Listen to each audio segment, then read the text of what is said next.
Sebelum itu, apakah Anda bisa bahasa Sunda? Tidak bisa. Oke, pertama-tama, apa itu yang dimaksud pelestarian lingkungan hidup?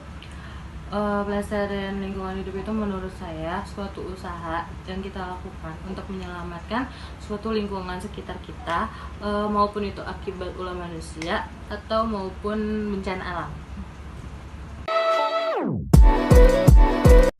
Pertanyaan kedua, siapa yang bertanggung jawab untuk melestarikan lingkungan hidup? Yang bertanggung jawab itu sebenarnya dari kita sendiri sih. Semua kita harus sadar karena untuk menyelamatkan bumi ini dari segala sesuatu yang merusak lingkungan. Pertanyaan ketiga, kapan harus dimulai pelestarian itu?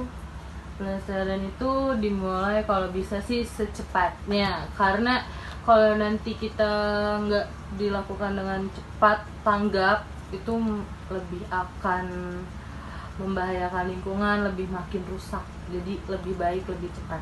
Oke. Mengapa harus melestarikan lingkungan hidup? Mengapa? Karena kita itu manusia itu membutuhkan oksigen. Oksigen itu berasal dari pohon, dan kalau misalnya lingkungan kita rusak, otomatis pohon pun akan rusak. Jadi itu alasannya. Mana kegiatan itu bisa dimulai?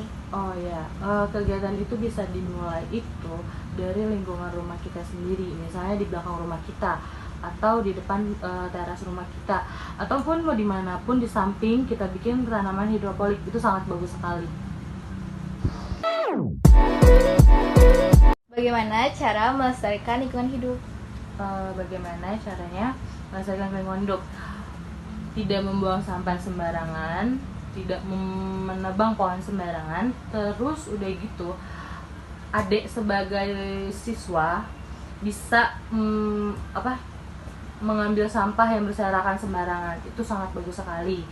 Terus udah gitu, kita harus mengurangi kantong plastik, mulai dari menggantinya seperti pakai karton atau kita pakai tas kita sendiri, itu sangat bagus sekali. Oke, terima kasih Nuhun. Kacida kanti wawancara ieu urang sadayana kedah ngajagi lingkungan supados henteu ngarusak ekosistem nu aya. Sakitu wawancara ti abdi hapunten bilih aya kalepatan. Wassalamualaikum warahmatullahi wabarakatuh.